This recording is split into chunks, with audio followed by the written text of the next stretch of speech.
Hello, everyone, and welcome to the latest episode of the Metabolism and Menopause podcast. My name is Stephanie, and I'm your host and CEO of Vitality OET. We are a women's nutrition, health, and fitness coaching company that focuses predominantly on women's hormones, particularly as they start going through perimenopause and onwards. We know that you start experiencing so many changes in this time of your life, whether it be hot flashes, night sweats, irritability, brain fog, or that waking around the middle that seems to come out of absolutely nowhere despite you not changing anything. So you go back to those tried and true methods of cutting calories, cutting carbs, doing a bunch of cardio, yet it feels like nothing is working. You're putting in all this effort and it just feels like you're moving backwards. But we know now that your body is inherently different now that you've gone through these hormonal changes. So our mission here at Vitality is to really help you understand how your body changes in this time of your life. So you can reach those health and fitness goals, feel in control and at home in your body again, live a life full of vitality, and really understand how to take care of this new body of yours. So today I have the wonderful coach Brittany on. We are going to be talking about all things endometriosis because this is something we've had a few clients deal with. This is something Brittany has dealt with herself. And it's something that I feel like isn't talked about a ton. There's like a few people that I would say social media wise and stuff that talk about it, like Dr. Jolene Brighton, which we love here. But it is something that affects so many women. Like up to 10% of females of reproductive age are going to have that, right? Endo is a common factor in 25 to 40% of women who struggle with infertility as well. It's considered the third leading cause of gynecological hospitalizations in the US. It can take between 7 to 10 years to receive a diagnosis. That is a long time of suffering. And 68% of women are misdiagnosed, and 40 to 87% of women who complain about chronic pain struggle with endometriosis, which is massive. So Britt, let's talk a little bit about what this actually is first, and then dive into, some of the symptoms and how you can help manage it, what your options are to really help guide women through this struggle, because it is something we see all of the time. Yeah. Endometriosis is really common, and I think a lot of people don't even understand what it is. And like you said, it can take 7 to 10 years to even receive a diagnosis. So a lot of people don't even know that they even have endometriosis. I was diagnosed with endometriosis in my mid-30s, and I know for a fact that I had been dealing with it since my teens. And so that's over 10 years that it took me to get a diagnosis. And I had no clue. I had, nothing, no inkling of it until right before I was diagnosed, because then I started doing a lot of research.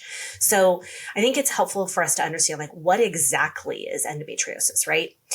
And so when we're talking about our uterus, right? There's a lining inside it called the endometrium, and that tissue is super rich in blood. It allows for fertilized eggs to implant into the lining of the uterus, right? It gives them nourishment. It gives them blood flow. So that's what helps these babies grow. That's what creates that placenta and everything like that, right? But this tissue can grow outside of the uterus for some people. These tissues can attach to other areas in your body, your bowels, your ovaries, your fallopian tubes, inside of your pelvic cavity, the intestines, the pelvic floor. It can even travel up to and attach to the diaphragm. So they're considered endometrial implants, right? These implants eventually turn into something called lesions, or they could also be called adhesions. And they can be really, really painful. I want to kind of make another note because, endometriosis is a little bit more well-known than adenomyosis, but I call adenomyosis the mean cousin of endo because most of the time when we have one, there's the other one. And adenomyosis is slightly different. So, endometriosis, that endometrial lining grows outside of the uterus, whereas in adenomyosis, our endometrial lining actually grows into the uterine muscle itself, and it can cause the muscle to become enlarged. It can make it really hard for it to actually work properly by, during regular menses every year by helping to move that blood out. If you're pregnant, it can cause what's called an irritable uterus, where your uterus is just really, really crampy all the time. It can make postpartum hemorrhaging a problem because your uterus muscle is not working as it should, right? And so a lot of the times endometriosis is followed with adenomyosis. Usually they do go hand in hand. Not all the time, but I always like to let people know that that is an option or a possibility too. Both of these conditions, endo and adenomyosis, can lead to, heavy, prolonged bleeding, heavy or painful periods, and specifically like pain with sexual intercourse, as well as infertility issues. So not a great time, right? And unfortunately, there is not a known cause of endometriosis, but lately it does seem like it has been linked to some autoimmune disorders. So Dr. Jolene Brighton, we mentioned her before. I love her. She has amazing books. You should follow her. You should read her stuff. So good. Obsessed with her. And she points out there is a large link between autoimmune disorders as well as estrogen dominance, those two things together. And it appears that the immune system can actually be driving this condition. So research has identified tissue-specific antibodies and inflammatory cytokines. I did a podcast on inflammation a little while ago. You should go back and listen to it, which explains that a little bit more. But those cytokines are going to be present with endometriosis. So in other words, the immune system is absolutely involved because if we have these higher levels of inflammatory cytokines, you have this low-grade inflammation happening all the time, which is a massive stress on your body. And we know that chronic inflammation over time can lead to those autoimmune conditions as well. And this is why treatment focuses need to include reducing inflammation, because obviously you want to address the root cause. And if inflammation is one of those things, that's definitely something we have to address. Another thing that we know about autoimmune diseases is that leaky gut is a risk factor and present in those who develop autoimmune disorders. Very, very common. We see it all the time. Leaky gut is commonly caused by the use of NSAIDs and birth control pills, which unfortunately are two of the most commonly used drugs to help, quote unquote, treat endometriosis. So we know that NSAIDs and birth control can actually make it worse, even though it's what people typically give you to help with the pain management. So while you might not feel pain in that moment, we know that could actually be making the condition worse and progressing it further, which is not really what we want to be doing, right? No, we don't. As a matter of fact, that is the first two things that were offered to me when I was diagnosed was, hey, let's get you on a different birth control, which, by the way, I had been on for many, many years prior. And also, let's get you taking ibuprofen every 6 hours. And it's like, wow, that's a lot of medication. And then there wasn't really any other option, right? It was just kind of like, yep, this is the top of the line defense. Obviously, there are other options, and I was offered a couple other things, which I can talk about later on when we talk about different options. But those are the first two, and most people are like, "Okay, great," because they're the easiest thing to take. They are fairly effective in the moment, like you said, but they actually do cause other issues down the line. Some other potential reasons or potential causes for endometriosis could be things like environmental toxins as well, right? So chemicals like dioxins and PCBs are thought to increase the risk of endometriosis by altering cytokines. They alter immune function, hormones, and other growth factors. Like you mentioned, estrogen dominance, right? We know that endometriosis is estrogen dependent, and estrogen is a hormone that is sensitive to environmental endocrine disruptors. So it may be possible that the effect of the environmental toxins on hormone balance contributes to this disease progression. And endometriosis does have a relationship to estrogen dominance, and, helping getting estrogen back in balance is one of the keys to treating endometriosis. Scientists now understand that endometrial lesions can produce their own estrogen, which further lends to the symptoms of the condition and that estrogen dominance we see. That makes the cycle really tricky, right? So if you already have estrogen dominance and then you're having these lesions created, and those lesions also create more estrogen, then also if you have like more body fat as well, it's going to increase more estrogen as well. Like there's just all these things that contribute to making this cycle worse. So we also know that endo tissue is very responsive to endocrine and hormone input, especially during your menstrual cycle. It is considered a complex and multifactorial and multi-organ system disease. So it's not just in one place, right? That has the potential to dysregulate your immune function. Your inflammation will go up, your vasculature, your hormones, your endocrine and neurological processes in the body. Like it affects everything. And this is why we always struggle with so many things in the health space where it's let's focus on this one thing. And it's like, no, you have to take a big global view and understand how that one thing impacts the entire body, but also how the entire body is influencing that one area. You can't isolate. That's not how our body works. We know normal hormonal fluctuations are going to happen with your cycle, right? Like that's the whole premise, the up and down, the wave. And it can create some more inflammation. It can create more irritation in these adhesions, and it can be very painful. And this means the tissue will continue to grow, to thicken, break down. And over time, the tissue that is broken down has nowhere to go. It's stuck and it becomes trapped in your pelvis. And that tissue, when it becomes trapped in your pelvis, can cause more irritation, more scar formation, adhesions, which then the tissue binds your pelvic organs together. So this is why you have pain sometimes of movement, because when you move your body, everything's supposed to move. Like when you exhale and your lungs come up, your kidneys also move up, right? So then if things get stuck and things aren't moving properly, you get all this rubbing, you get this tension, things don't move properly. That causes a lot of pain. Severe pain that occurs with your menstrual cycle, and also fertility problems. Yeah. So, we've done a lot of talking about like kind of what endo is and kind of adhesions and everything like that. But I think people are probably wondering, well, like, okay, so if I have endometriosis, like, how is that? How do I know how bad my endometriosis is? How is it, how can we figure out what it looks like in my body, right? And I think it's important to note, like, the size, the severity of the adhesions. It all depends on kind of where they're located, how big they are, all that kind of stuff. But it doesn't necessarily correlate to the amount of pain that you have. So, there are 4 stages to endometriosis, and it's graded on all these different things, right? Where is the endometrial tissue located? What is the depth of that adhesion or lesion itself? What is the size of it? What is that kind of severity of it, right? Grade 1 is the lowest grade. Grade 4 is the highest grade. And like I said, it's really, really important to note that like the grading itself, the 1 or the 2 or the 3 or the 4, doesn't correlate to the pain. So grade 1, where we would say, it's not super, super bad, we can have intense pain.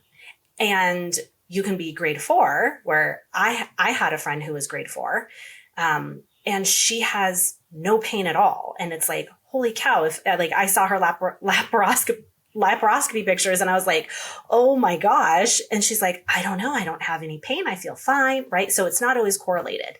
So I think it's important to know kind of the different grades, just so you kind of have an idea, right? So grade 1 is going to be minimal.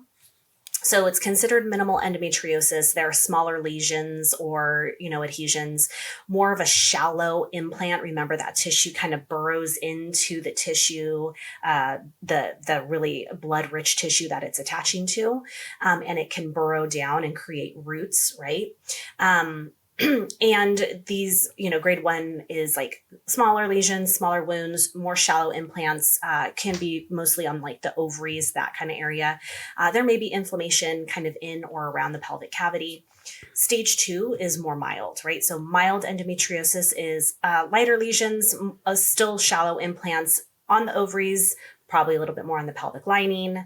Stage 3 is more moderate. So moderate endometriosis involves deeper implants, definitely on the ovaries, definitely on the pelvic lining, and then in other surrounding tissues.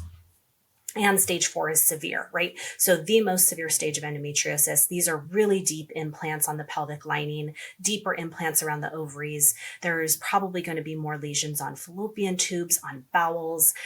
There can also be cysts on one or both of your ovaries.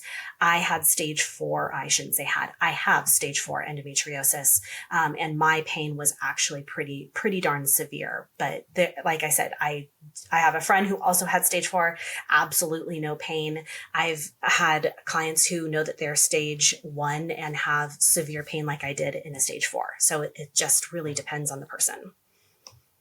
Totally. And like, if you guys don't really understand what that looks like, I highly encourage you to like just Google like an infographic of like endometriosis versus like adenomyosis. Because I remember the first time I did that and I was like, oh my gosh, I cannot believe people are struggling with this and that like people haven't figured these out and it takes so long for diagnosis. Like it blew my mind. Very eye-opening, like very eye-opening. I was like, Britt, I cannot believe you had to deal with this. This is insane. Insane. Yeah. So there are a lot of common symptoms of endometriosis. So painful periods being one, cramps 1 or 2 weeks around menstruation, heavy menstrual bleeding or bleeding between your periods, infertility, pain during sexual intercourse, discomfort with your bowel movements, because if you have those adhesions and things aren't moving properly and positioning, that can cause a lot of pain as well. Lower back pain that may occur at timing, like different times or like during your menstrual cycle. Digestive or gastrointestinal symptoms. So like bloating, nausea, gassiness, intermittent diarrhea or constipation, changes in your bowel habits. And again, this can be from like the lesions and the inflammation pulling on things differently. So then you get backed up or things like that, right? You can have nausea, you can have vomiting, diarrhea around your period, pain with urination or bowel movements. You can have fatigue or even chronic fatigue syndrome and fibromyalgia. And remember, everyone's gonna have different symptoms. Everyone has different severity of symptoms, regardless of where they are on like, are they a stage 1 or are they a stage 4? What symptoms you have and how severe they are and your pain tolerance is going to vary drastically person to person. So you really can't compare just by looking at someone's scans and like classify how much pain they'd be in. That's not a thing. So the pain that you're experiencing is completely and totally valid, regardless as to like what your scans look like. So don't let that be like an indication of anything or make you feel like you have to downplay the pain that you're in. Like you don't have to do that. So just know that it's vast and like there's going to be so many other factors that contribute to this as well, right? Yeah, absolutely. And, reading that list off of possible symptoms and everything, I always laugh because it's like, I literally checked every single symptom and I had every single one and I had them for years and years and years. I struggled with fertility. I had secondary infertility in between my girls.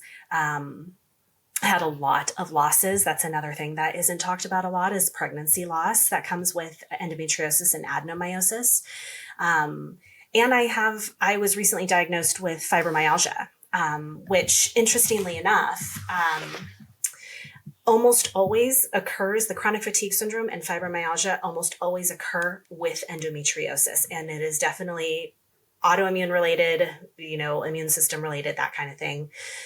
So just definitely don't downplay what you're feeling. Really be honest because people do feel these things. And, I was brushed off for years. I was told as a teenager that I was crazy because like you can't possibly be having all of these problems.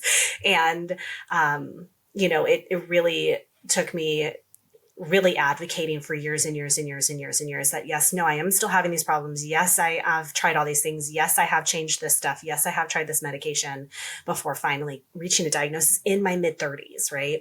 So I think it's really important also to note, like, there isn't a cure for endometriosis. So, while we can do things. There are surgeries, right, that can remove adhesions. It's not going to cure endometriosis. It only manages. It manages symptoms. It manages pain because unfortunately, those adhesions do grow back, right? And it depends on kind of what type of surgery you get for them, right? Remember, I talked about these lesions. They implant into the tissue and they kind of create these roots.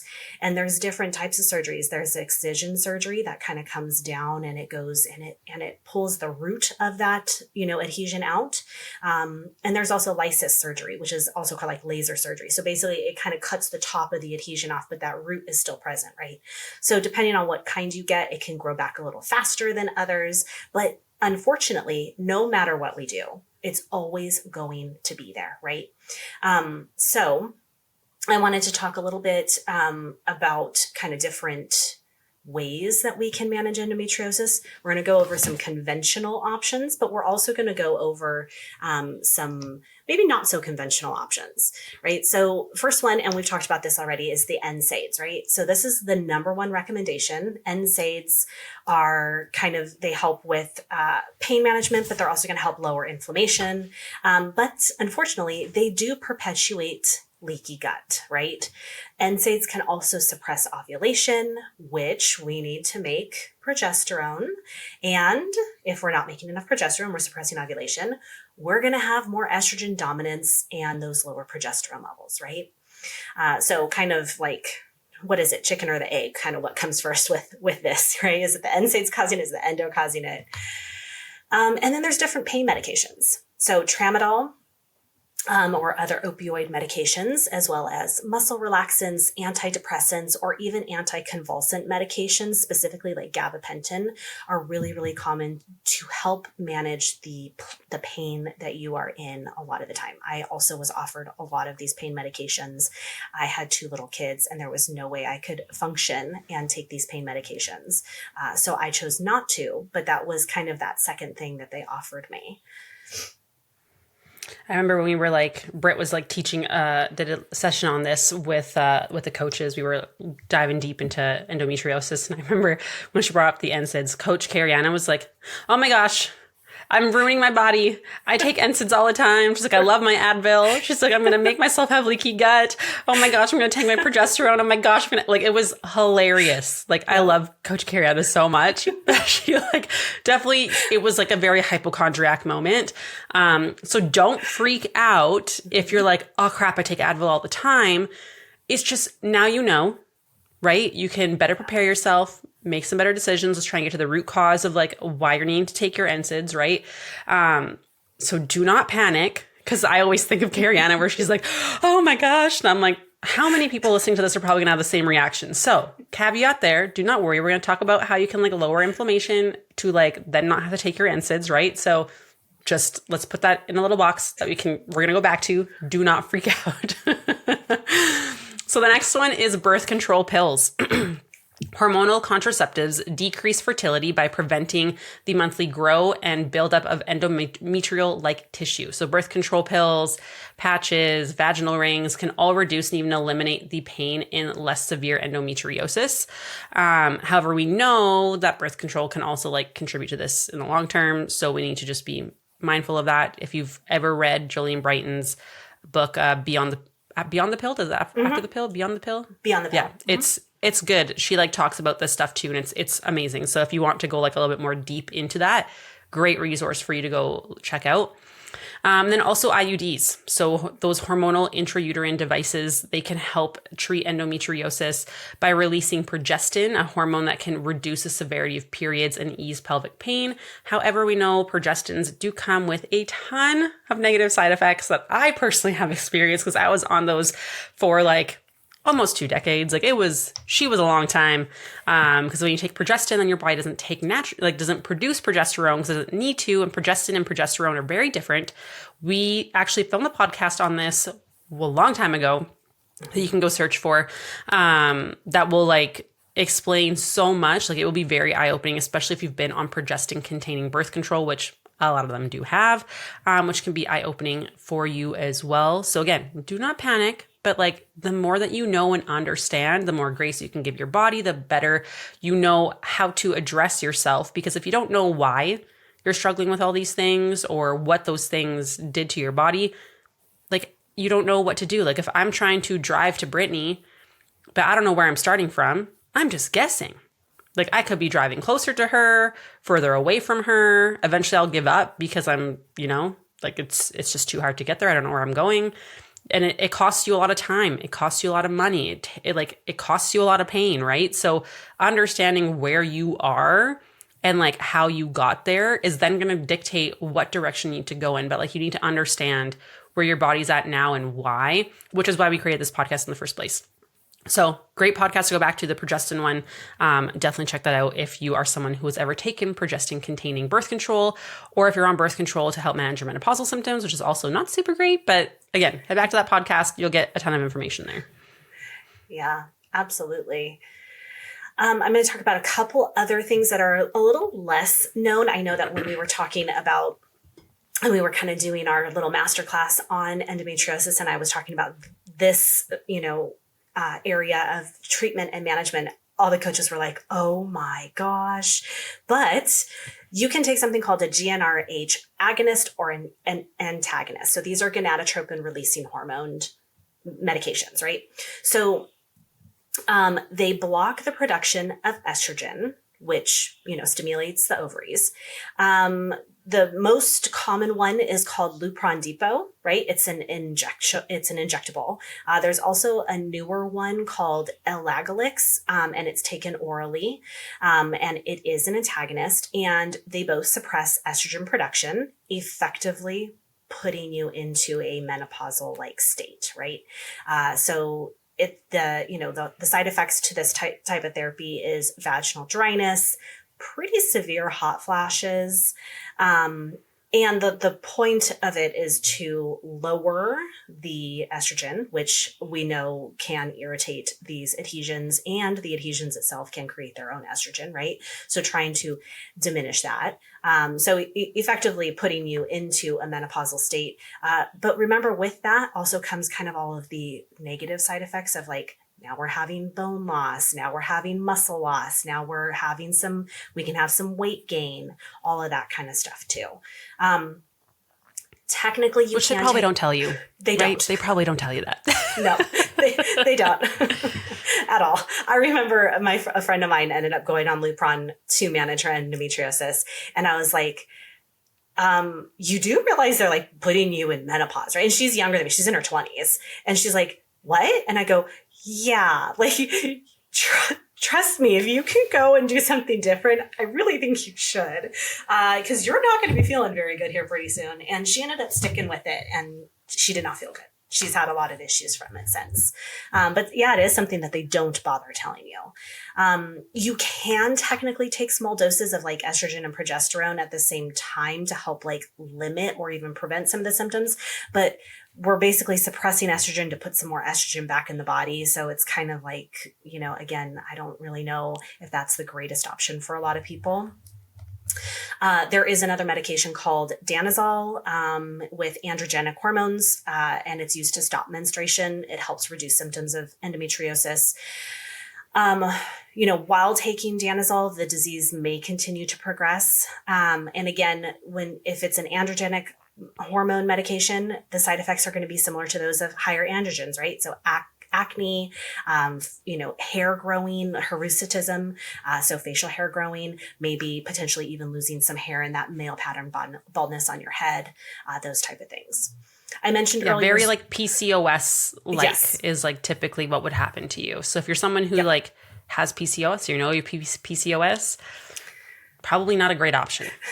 Probably not. So it's interesting that we're like, hey, let's help your estrogen, your endometriosis by either taking your estrogen away or giving you a lot of androgens. Like it kind of doesn't make sense. It's wild to me. I'm like, this is not a solution. Who decided this? No, yeah. Who thought this was a great idea? Literally. And then, like I mentioned earlier, the surgery, right? So there's minimally invasive laparoscopies. That could be excision. It could be that laser or lysis surgery to remove the lesions. Again, one is going to get more of that root and implant out. The other one is not. With either one, you're still looking at potentially anywhere from a 3 to 5 year regrowth rate. So for a lot of people who have this surgery, they're having another laparoscopy every 3 to 5 years to help then the adhesions that have grown back. And last but not least, I never like to say that this is a treatment for endometriosis, but it is offered a lot, and it is a hysterectomy. Hysterectomies are a very common female surgery that happens, and hysterectomies do not treat endometriosis. Hysterectomies can treat adenomyosis, because remember, that is actually the growth of the lesions into the muscle itself. I ended up having a hysterectomy. I was diagnosed with endometriosis, and then I kind of got slapped with a diagnosis of adenomyosis at the same time. And I was so severely bad at that point, and I had tried so many different things, and I was so miserable. I actually jokingly said to my doctor, I was like, well, why don't we just take my uterus out? And she's like, we can. And I thought it was a joke because I was 35, and I was like, for real? And she said, actually, we can. That is something that we do. And within 3 months, I had a hysterectomy. I wouldn't say that it's for everybody, because it definitely has come with its own full array of side effects and issues. But I can say like my quality of life is improved by about 85% from where it was. So for me, it was definitely worth it. I have had to work through some different stuff. But I always want to say it is not something that treats endometriosis. I still have endometrial lesions all over the place. So I still have endometrial pain. I just don't have the adenomyosis issue and pain that I was dealing with. So that is another option as well. And we did a whole podcast on hysterectomies as well, you guys. Like we dove into this a lot because, as you know, like now you know, Coach Brittany had one. And a lot of our clients have had hysterectomies. A lot of them have gone into surgical menopause. We talked about like pelvic floor in that one too. Like there are so many things that you need to know and be aware of what happened when you have a hysterectomy, how to take care of yourself after, what to anticipate afterwards, because it's not all sunshine and rainbows for some people, right? Like there's a lot you need to know. So we also did a podcast on hysterectomies, like this would have been like probably in the episodes like 20s, 30s, maybe. Like it was a long time ago. I should probably like republish it so it's like out again. But it is something that I would recommend all of you go and listen to if you've had a hysterectomy or you're thinking about a hysterectomy or you have friends that have had it, because there's a lot of really good information in there for you. So back to endometriosis. Since it is considered an autoimmune type of disease, I like to lead with, of course, food, lifestyle, and supplements first, because this is a whole body issue. If you're struggling with an autoimmune condition, this means you're probably dealing with like some low level grade of inflammation that you've been dealing with for a very long time. There's a lot of things that contribute to autoimmune conditions and your body basically fighting itself, right? So we need to address the root causes, and you can do so much with food and lifestyle and supplements. Depending on your severity, you might find some things help a lot. Some things might not move the needle a ton. But if you are doing all of these things and really focusing on, addressing these root inflammatory type issues, your recovery, all of those things can really make a difference in your quality of life. And it's all just consistency too, right? You can't expect to do it for like a week or two and be like, it's not working. Like this is something that's going to take time because you've been dealing with this chronic low level grade of inflammation for like decades probably, right? So let's tackle melatonin first. It has been shown in the research to help reduce menstrual pain. So if you're someone who struggles with like menstrual cramps, melatonin, so great. It also helps with pain with sex, pain with urination, or having bowel movements. So there are a lot of natural ways to help promote better melatonin. So for example, wearing amber glasses 2 hours before bed, or the blue blocker glasses, right? There's lots of different ones that you can get now. You can get them off Amazon. There's like fancier ones, whatever. Those are really, really great. Make sure you're sleeping in a completely dark room. Eating pineapple, bananas, and oranges can actually help increase your melatonin levels as well. Magnesium at nighttime, so taking 150 to 400 milligrams nightly can help so much. Foods that are high in tryptophan at nighttime, because that's a precursor for melatonin. So if you don't have enough tryptophan, you can't make melatonin. Therefore, you're going to struggle to fall asleep. And also helps with serotonin production as well. Taking a B complex, specifically B6, can help melatonin production as well. So we usually recommend women take like a B50 in the morning because it does increase your energy. So if you are taking it at nighttime, that might actually make your sleep worse. But another thing that also helps to improve melatonin production is to decrease your cortisol levels. So how do we decrease your cortisol levels at nighttime? Well, you have carbohydrates. You have a bedtime snack that has carbs paired with fat or protein. And what that does is it's going to lower your cortisol. And then when cortisol is down, melatonin can be produced. Because if your cortisol is high, you can't produce melatonin.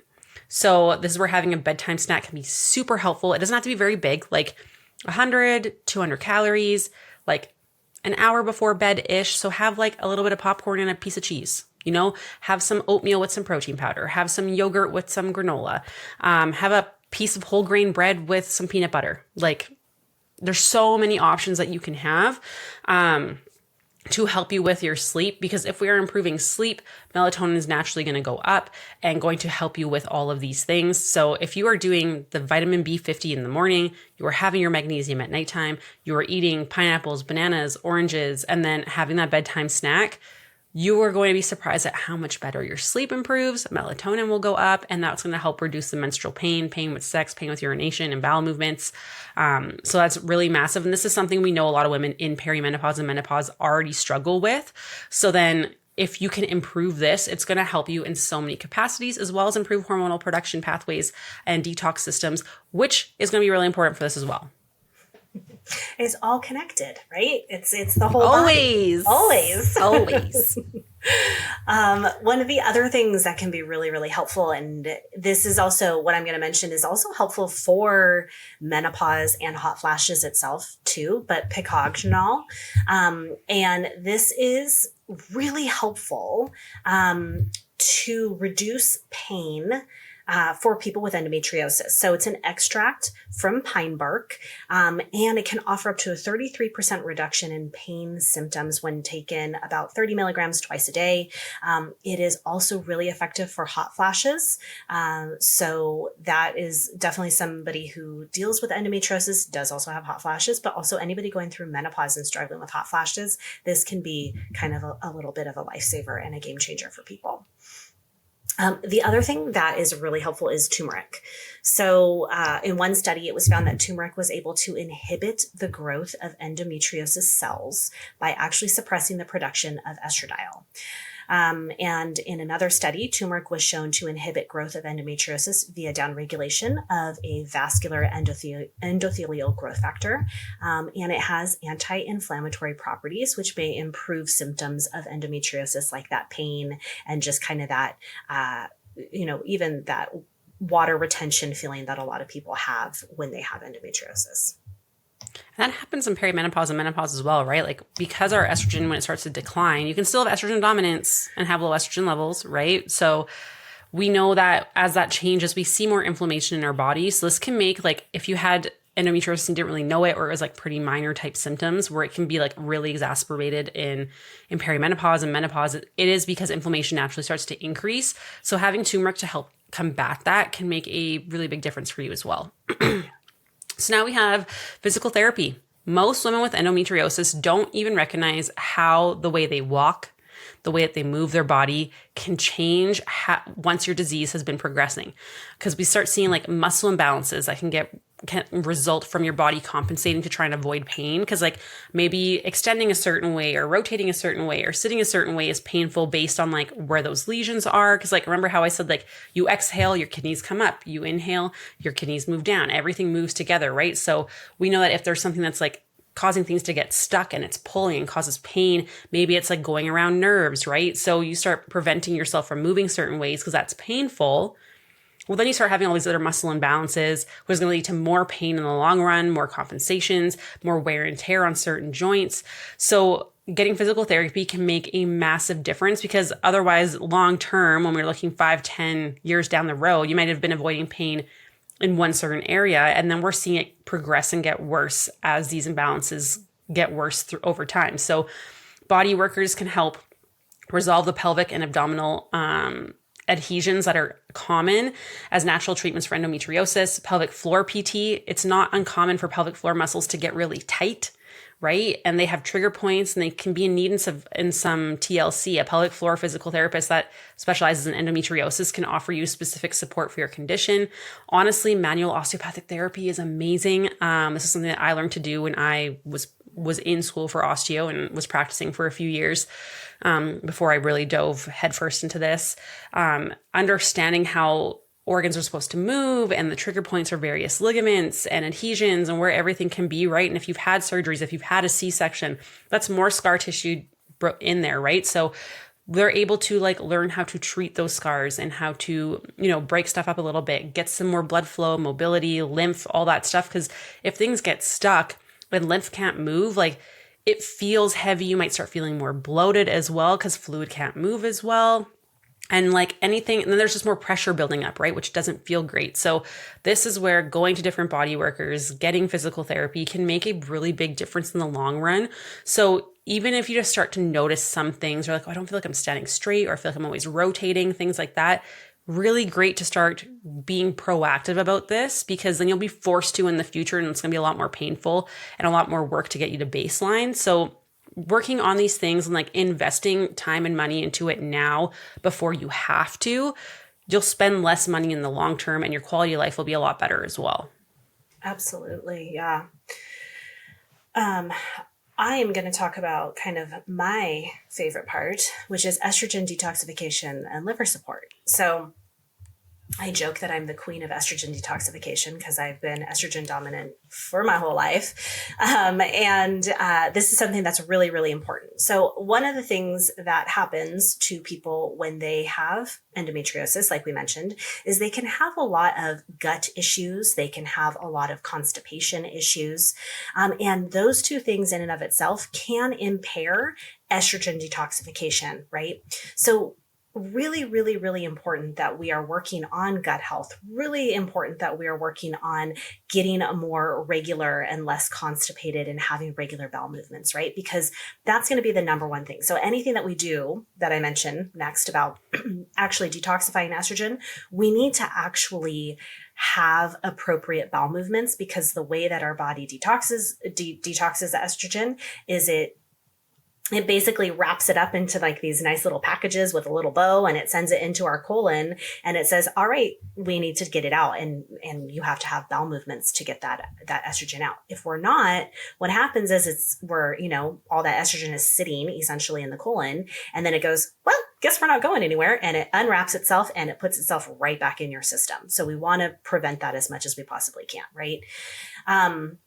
So, it's important to consider like that impaired estrogen detoxification and even some lower progesterone levels or progesterone resistance. So really looking at why is your estrogen so high, right? That should be our priority. Kind of doing, again, root cause, really digging into why do I have higher estrogen levels? Is it environmental toxins? Is it something that I'm putting in my body? Is it my digestion is just not working properly, so I'm not eliminating as well as I could be? Maybe it's I'm not taking in certain compounds that can be really, really helpful with, helping to detoxify that estrogen, right? So things like inositol, choline, DIM, right? And these are all things, yes, they can come in supplement form, but first and foremost, whole foods is always best. So cruciferous veggies like our cabbage, our mustard greens, turnips, broccoli, Brussels, cauliflowers, rutabaga. My favorite is arugula because I toss that on everything. All of that has DIM. Citrus fruits, right? Oranges, cantaloupes, beans, seeds, brown rice, all of that has inositol, and all of that can be super helpful in helping package up that estrogen properly, helping it get to where it belongs. And then it also, again, those foods help support because they have fiber, they have all the good things to help keep you regular. They're going to help move that estrogen out of the system. Yeah, and I always like to do a little caveat for DIM if you're in perimenopause or menopause, because you have different detox pathways for your estrogen. This is why we always do Dutch testing with people. It's a great hormone test. It shows us how your body is breaking things down, where it's going, where it's being prioritized, right? And sometimes you have three different drains basically coming out of the bathtub to get rid of stuff. And sometimes it's just one that's clogged. And so then if you're taking DIM and it's not the one that's only going to impact one specific drain, you're just going to create more detoxification in one pathway. It can lead to worse symptoms. So this is why do things through food first, and always test before taking some of these things, because it's not uncommon for us to see people take DIM when it's not appropriate. And then all of a sudden their hot flashes get really bad and all of these things. So always, always, always try and test first if you can, because you can make things a lot harder on yourself otherwise. So try taking things through food first. It can make a massive difference before just deciding you're going to take a bunch of some certain supplement, because that can be a recipe for disaster. Okay, so next one, dietary changes. Of course, we are going to be looking at an anti-inflammatory diet because that's going to help immensely with pain management and inflammation. Like we mentioned, this is a very inflammatory state. Perimenopause already puts you in even more inflammation, making things worse. And we know that changing diet alone is not going to manage endometriosis completely, right? We need to increase consumption of certain spices and foods, as well as all the other things we talked about, improving your sleep, right? So we know that turmeric, ginger, garlic, love me some garlic. If it says 2 cloves, I'm putting in 7. So delicious. Onions, fermented foods, cooking with cruciferous vegetables like broccoli and cauliflower, consuming lots of leafy greens. Not only supports detox like Brittany was just talking about, but really helps lower inflammation in your body, which is going to be one of the drivers of literally everything. Like we say stress and cortisol, like they are the puppeteer masters that like cause 90% of like all the issues. Inflammation increases cortisol, cortisol increases inflammation. Like these two things cannot be ignored. They are going to help you in so many ways. Food intolerances are very common in endometriosis. So it's really important to understand which foods are and aren't working for you in the moment, right? And this doesn't mean taking everything out. This doesn't mean like, I'm going to go gluten-free, I'm going to go dairy-free, I'm going to do all these things. Like we need to just actually adjust and don't be like, oh, I had pasta and I felt really bad. Well, is it the pasta or is it because you never have pasta and then you had like 4 equivalent servings of pasta? That's a lot more carbs than you're used to, which results in bloating because you're going to have more water being needed for digestion for carbs, right? So 1 gram of carbs requires 3 to 4 molecules of water. So if you go from having like, let's say 100 grams of carbs, and then you had a crap ton of pasta and you bumped up the next day to 200 grams of carbs, that's going to come with like 4 grams of water per gram of carbohydrates. That's 40 grams of water. That's got some weight behind it. That's got some substance behind it, right? So this is where you need to understand these things and pay attention. There really are no bad foods when it comes to endometriosis. There's just foods that don't work for you, but you need to be able to logically and realistically assess these things. And this is where sometimes like tracking food, having a food diary can be incredibly helpful because the more information you have, amazing. Like I was talking to a woman, she's like, oh, I think I eat like 1,600 calories.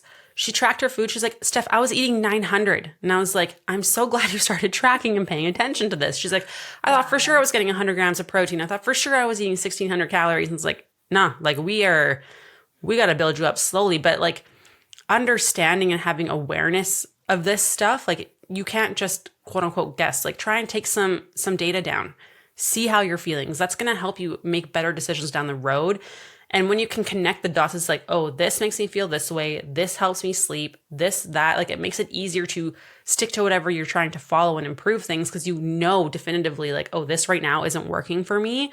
Let's just take this out for a little bit and really focus on adding in other things that are going to be more beneficial for me, more anti-inflammatory. You shouldn't have to eat an incredibly restrictive diet to manage your endometriosis. We don't recommend that at all because then you're not going to be happy anyways. That's going to create more stress and it's just not a good situation to be in. Absolutely. Yeah, definitely take that data down. It can be really eye-opening.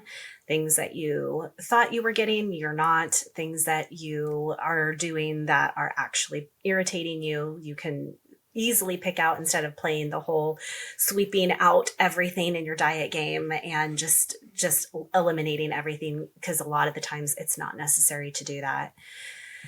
I'm going to talk about exercise. So exercise, really important, obviously, for every single person because we just need it as a health benefit for everybody. But the really cool thing is regular workouts can moderate the level of estrogen in the body, right? So studies show that exercise helps pain perception of endometriosis, and it can allow women to feel relief from symptoms.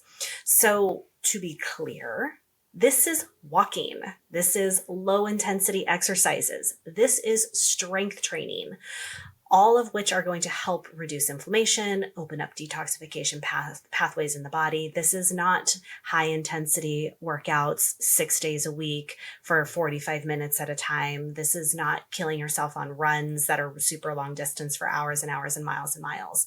This is the type of exercise that we want to do, one, to build our muscle as effectively as we possibly can in a way that we're not increasing cortisol in the system, right? We want to open up those detoxification pathways. We want to lower the inflammation. We don't want to do things that are going to increase the inflammation and the stress on our body. Yeah. And this is where the F45s, the Orange Theories, the circuit boot camps, those are not helping you here. We're talking about lifting heavy. You're trying to lift 8 to 10 repetitions. If you can lift that weight more than 13 times, so 3 above the rep range, it's too light. You need to challenge yourself because building muscle is actually going to help with blood sugar control, which is going to help you with your inflammation as well. It's so important. So more walking, more stretching, more yoga. You can do the strength training. That's important. I'd be doing at least 2 days a week, but we're not doing these 45-minute, super sweaty, crazy workouts. That's not going to benefit you here. So the next one is stress reduction, because cortisol causes everything, right? So stress can absolutely 100% increase your endo symptoms. Stress makes pain significantly worse. It leads to hormonal imbalances where we're seeing progesterone decline, leading to even more estrogen dominance. It leaves estrogen completely unchecked, right? So then it starts stimulating all these tissues. We can see more fat storage as well, which is going to increase even more estrogen. We're going to see growth of more lesions, which is going to increase even more estrogen. We don't want that. We also know with stress, our digestion slows down. So then we're going to see that reabsorption of estrogen from our colon again. Not good. Stress is also going to mess with our periods. So increasing the amount of colorful foods that have anti-inflammatory effects is so important. So we've got like just try to eat the rainbow. Everything is going to help you so much. And this is where focusing on getting enough sleep, doing the right kind of exercise, eating enough food. If you're eating too low calorie, stress goes up. If you're not having enough carbohydrates, stress goes up. If you are fasting and skipping meals, and some days calories are high, some days calories are low, you're eating highly processed foods, you're experiencing the energy crashes and all those things, those are so much stress on your body. So if you are struggling with this and you really want to lose weight, so you're cutting calories, cutting carbs, doing all the exercise, you're skipping meals, you're fasting, you're waking up super early, even though you're exhausted to try and go and work out. No, this is not going to help you. That is going to make everything significantly worse. So this is where really understanding, where do you want to be? What are you struggling with? And how do we actually get you to where you want to be effectively while also not making things worse is so important. It's a very fine balance. And if it's something you've been struggling with for a long time, this is where you can reach out to us. We will help you figure out what is too much, what is inappropriate, what is appropriate for you, because that's going to make a massive difference for you and how you're feeling and how you can show up, your pain, and also achieving whatever goals you might have health and fitness wise, right? So stress cannot be understated here. It is going to be a massive driver of making things worse. And everything that we're talking about here in terms of, how to help manage your pain and your symptoms is effectively lowering your cortisol. Anything that lowers cortisol is going to help you here. Mm-hmm. I'm going to talk a little bit about environmental toxins, because we mentioned it earlier as a potential cause for endometriosis or a contributing factor to it, but we kind of didn't go really far into it. And I think this is a really important thing, because I also mentioned it in potentially being the cause of why our estrogen levels are so high. So we all know that we live in a very toxin heavy environment. That's just the world that we live in. Everything has increased toxin wise. There is an extra burden on our system. I don't want people to go around thinking, oh my gosh, I need to detoxify my system. I need extra help. Our body is fantastic at detoxifying, right? That's its job. But we can also really support our body by trying to eliminate or minimize our contact with these toxins. And some of them we can't, right? Some of them we're just we can't put a special mask on and go outside, because, the one thing I'm going to talk about next is air pollutants. We just we can't do that, but we can do things that are going to be helpful, right? So endocrine disrupting chemicals, or sometimes called EDCs, can dysregulate the hormone balance in our system, and it can contribute to the progression of a lot of major gynecological disorders. Air pollution is one that I mentioned. And specifically, there's two different kinds of air pollution, one called PM 2.5 and APAH. Both of them have been associated with increased risk of endometriosis because they enhance chronic inflammation. They contribute to oxidative stress. They contribute to hormonal imbalances, right? Chemical contaminants in water. And even if you work in an area that has more chemical pollutants or contaminants, things like heavy metals, dioxins, PCBs, all of these disrupt hormone regulation and potentially contribute to endometriosis. So the best thing that we can do, again, like I said, we can't get away from environmental toxins, but we can try and minimize our exposure to them. And the best way that we can do that is in our home environment as best as we can, trying to eliminate toxin exposure. So finding cleaner cleaning products, right? Finding cleaner skincare, body care, hair care, all of the products that we use in our home, trying to minimize the amount of endocrine disrupting chemicals that come from those, because then that gives our body a better chance and it's not overloaded for when we do go out into the world and we can't control all of those things, then our body has less of a load on it that it has to detoxify. We can go out and it can do a better job at detoxifying our body from those toxins, and we have a cleaner living area, right? Yeah, it's all about like total exposure. That's really what it comes down to. So you also want to think about like BPAs and phthalates, right? So this can be as simple as like, instead of warming up food in plastic containers, you're using glass containers instead. Swap those out slowly, right? This is where you're opting to, not have fast food as often, because like studies show that there's more phthalates and plastics in those foods from the processing than you're consuming them. Like they've measured that in blood work. So it's just small little changes to slowly improve and like take the stress off your body of having to try and detoxify stuff. Just trying to make it as easy as possible. And also just being hydrated, you guys. If you're dehydrated, you're going to see more inflammation. Your body can't flush things out as easily. It's harder to have bowel movements. So just being hydrated in itself can help so much with inflammation, with hormonal balance.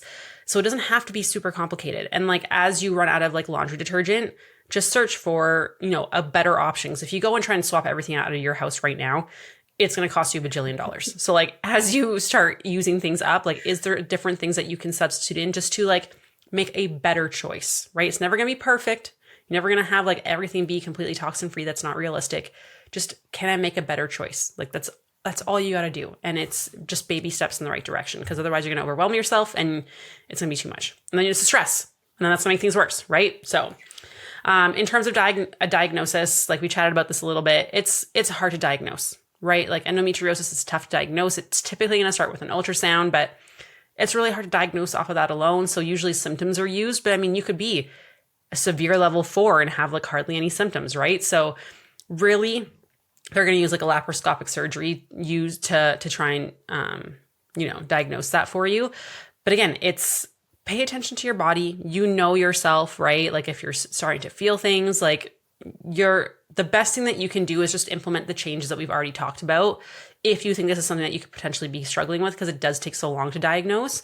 So just start making like better choices right now, right? Like making sure you're eating enough food, getting rid of some toxins, staying hydrated, walking, doing the strength training, paying attention to your sleep, literally everything that I tell you to do on every single podcast, right?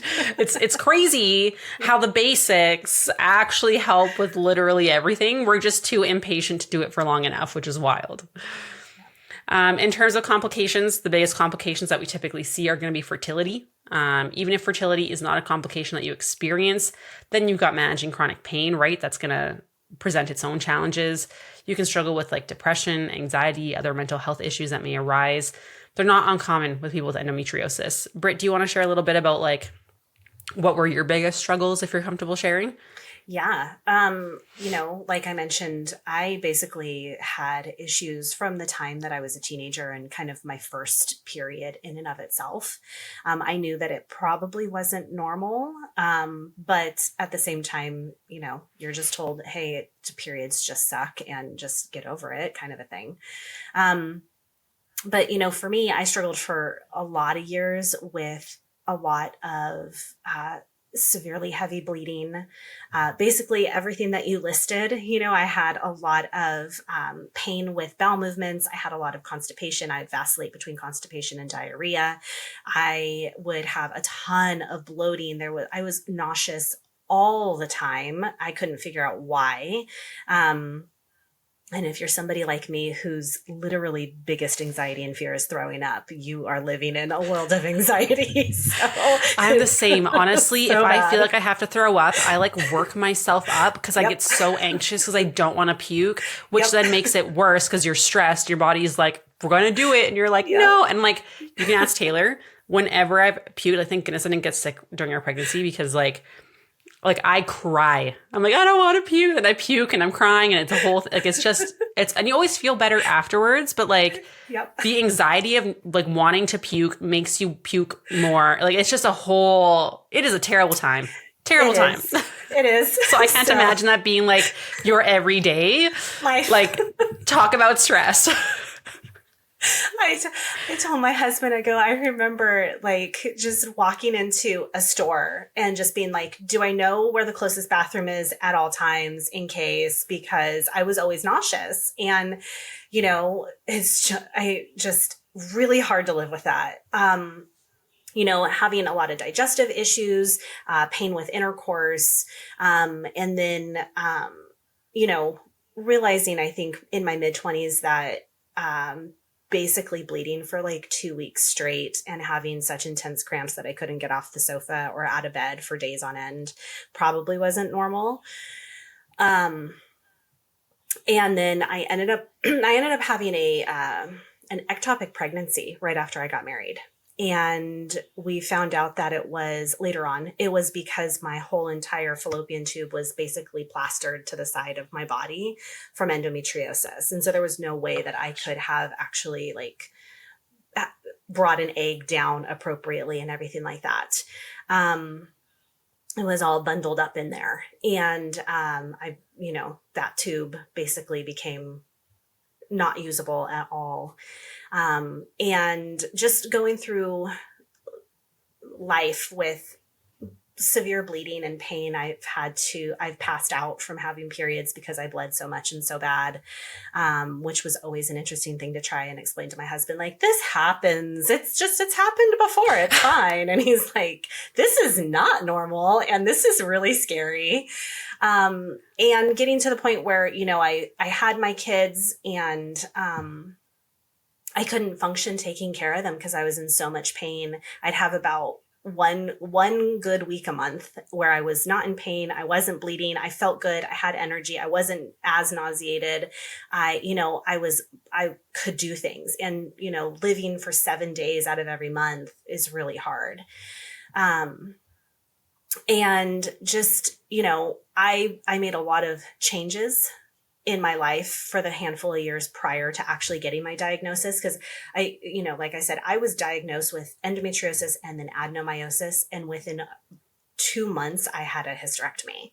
That's how quickly it happened for me. But I also had been dealing with it from my teens, and I was diagnosed at age 35. So for about 5 or 6 years prior to that, I stopped taking birth control. I monitored my cycles. I used, fertility method awareness. So I was only temping. So I wasn't using any kind of hormones. I was changing out all of any kind of environmental stuff, right? So I changed out all of my skincare and my hair care and anything that I used in my house. We changed the way that we ate, and I bought only organic, and I went gluten-free. I went dairy-free. I went, all of the things that you are told, like, okay, these could definitely be causing inflammation and problems and stuff like that.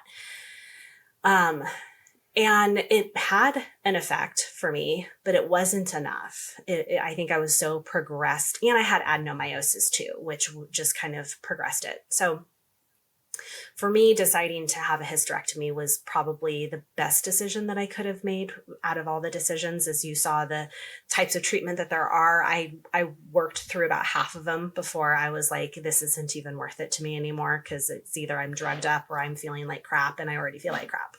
So, just having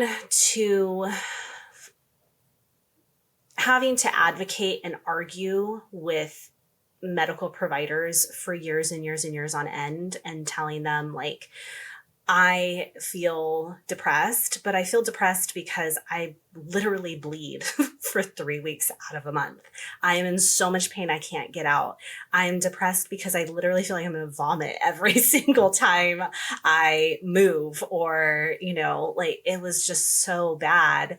And to be told, like, you're not depressed, you're just hypochondriac. It's in your head. You're going to have to toughen up. You're going to have to figure out how to manage it. Here, let me just give you some pain medication. Let me give you some opioids. It's like, no, none of that is appropriate. And so it can definitely cause a lot of, I started questioning whether I really did have a mental health issue.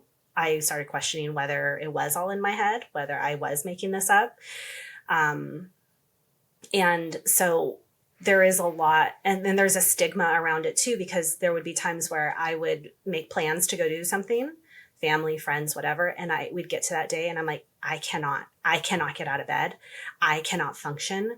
And, my husband would have to go without me, or he'd just take the kids without me, or I'd just cancel at the last minute, be like, sorry, I can't make it. And people were like, why do we even invite her places? Or she doesn't show up, or people would just be like super rude about things. And I'm like, how do you tell somebody you have a chronic disease and an autoimmune condition and all this stuff when it doesn't look like it? I look totally healthy, And so there was I lost friends, and there was a lot of talking about like who I was as a person. And I feel like I had to prove myself. And it's a really hard life to live. Even like fibromyalgia now, like I didn't even think that I potentially could have had fibromyalgia. And when I was diagnosed a handful of months ago, I'm like, well, no wonder I feel like, no wonder, like my husband touches my arm and I'm like, oh my gosh, why are you hurting me? He's like, I barely touched you. And I'm like, then you start to do the whole thing in your head again. Like, am I being a baby about this? Am I making this up? Is this something in my head? No, this is actually stuff that people feel. But because on the outside, we all look really, really healthy, or we look okay, nobody ever thinks that anything's wrong. So there is a lot of depression and anxiety and all that kind of stuff that surrounds it. Fertility issues were a big thing for me. I struggled a lot. I don't know if I've ever told anybody my story, but I've had 10 losses altogether through, ectopics all the way up to second trimester loss. And all because I had endometriosis because of my adhesions. When I had my hysterectomy, I was told that my OB told me, she goes, I lost a pregnancy the year before I had my hysterectomy. And that was kind of the final straw for me. I was like, you know what, I'm not even going to try anymore. I can't keep doing this. And she told me, she said, I know this is hard to hear. She goes, but had you gone through with that pregnancy and had you made it full term and delivered a baby, she goes, given the state of your uterus, I would have had to have done an emergency hysterectomy because there's no way that your body would not have had a postpartum hemorrhage because your uterus is so bad right now. And so for me, hearing that, I was like, I made the absolute right choice. This is what I needed to do. But it came with a lot of pain and a lot of